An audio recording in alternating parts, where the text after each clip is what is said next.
شام سنه 9 سپتامبر در نزد قصر فرهنگ شهر بوستان بخشیده به 31 سالگی استقلالیت دولتی جمهوری تاجیکستان چورابینی ایدانه برگزار گردید. در همایش ایدانه معاون اولی مؤسسه دولتی تاجیک فیلم طالب غیب‌الله‌زاده، سردار ریاسی سیاحی ولایت یوسف و رئیس شهر بوستان موسومه معینی، فعالان و کارمندان تشکیلات و اداره‌ها و ساکنان اشتراک نمودند.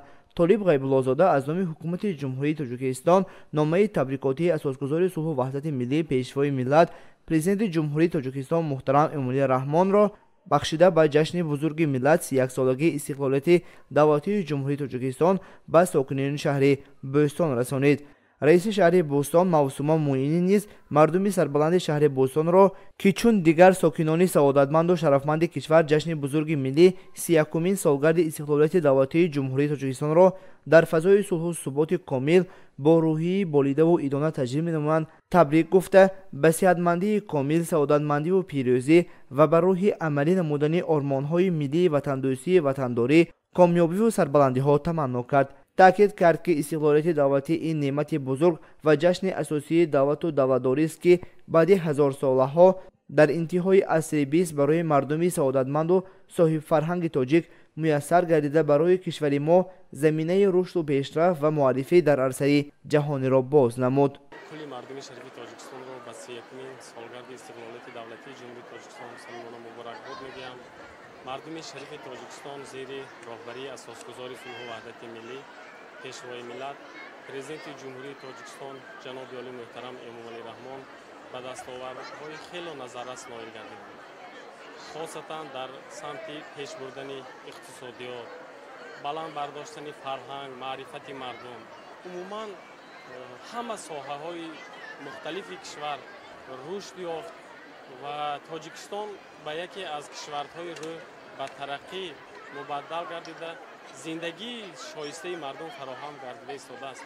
امروزها به استفاده دادن کارخانه‌های صنعتی، مؤسسه‌های تعلیمی، مرکزهای خدمت رسانی با مرام ادامه داشته کل ساکنان مملکت با جایهای کاری دائمی تامین گردیده ایستادند که این محض با شرافت صلح و استقلالیت کامل است. جشن امساله استقلال دولتی در سال جشن خاطرمان و تاریخی 30 سالگی اجلاسی سرنوشتات 16 شورای عالی جمهوری تاجیکستان که در قصر تاریخی ارباب دایر گردید برای استقلالیت واقعی و پایداری دولت سرجم نمودن مردم پراکنده و پریشان به اعتدال آوردن کشور جنگ زده و به خون آغشته و قریب به نیستی رفته با انتخاب راهبری جوان و امیدبخش، غیور و قوی اراده، خردمند و دوراندیش، میهن‌پرست و جان‌نثار وطن و ملت، اساسگذار صلح و وحدت ملی، پیشوای ملت، پرزیدنت جمهوری تاجیکستان محترم امالی رحمان امید و باوری، نور و روشنایی بخشیده کشور صاحب استقلال ما را به این روزهای نیک و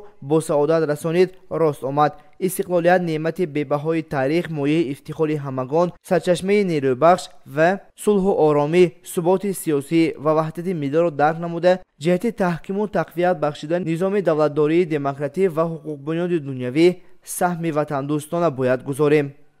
امروز با تشبث پیشوای معظم ملت پرزیدنت جمهوری تاجیکستان محترم امالی رحمان 31 سالگی استقلالیت دولتی جمهوری تاجیکستان در سراسر کشور عزیز ما تاجیکستان قید کرده می شود. امروز در شهر بوستان یک چهاربینی سیاسی با تمام شکوه و شهامت خاصه پیشواز گرفته شده ایستاده است که تمام ساحه‌های هم اقتصادیات و هم اجتماعیات در اینجا اشتراک می‌ورزند و من از فرصت مناسب استفاده برده تمام همدیاران عزیز خود را با استقلالیت جمهوری تاجیکستان، با استقلالیت دولتی جمهوری تاجیکستان تبریک و مبارکباد میگویم. خدا کند که دائما در تاجیکستان عزیزمان صلح و ثبات، آسایشتگی و آسمان صاف و آفتاب تابان حکم فرما باشد.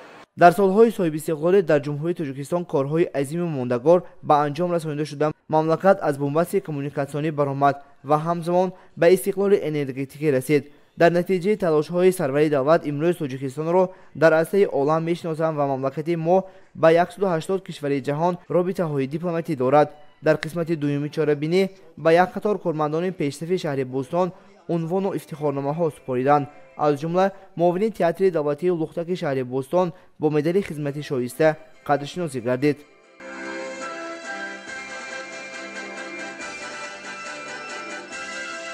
سپس اهل هنری شهر بوستان با سرودهای خود به چاره‌بینی ایدانه شکوه و شامتی خاص بخشیدند.